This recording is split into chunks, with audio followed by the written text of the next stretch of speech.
Our top story this morning then, South Korea and the United States have agreed to scale back their joint Foal Eagle military exercises early next year in a bid to keep the nuclear negotiations with North Korea firmly on track. Seung-jae starts us off. U.S. Defense Secretary James Mattis says South Korea and the United States will curtail a joint military exercise set for next spring to facilitate smooth negotiations on North Korea's nuclear weapons program.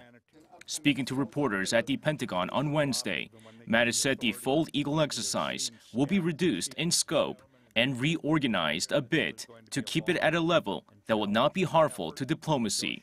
The latest adjustment will be the fifth joint exercise to be scaled back as concession to the Kim Jong-un regime, following the regime's pledge to dismantle its nuclear and ballistic missile programs.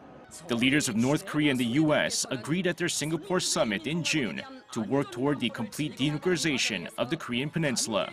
After that summit, U.S. President Donald Trump said provocative and expensive war games with South Korea would be stopped during negotiations with the North.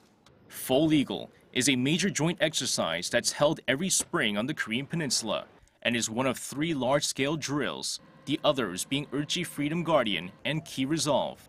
North Korea has long regarded the exercises as rehearsals for an invasion, despite assurances from Seoul and Washington that they're purely defensive in nature. In another development Wednesday, U.S. Secretary of State Mike Pompeo said he continues to hope for a second summit between Kim Jong-un and President Trump will take place early next year.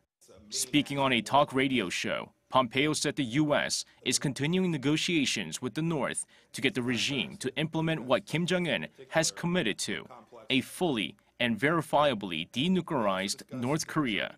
Seung-jae, Arirang News.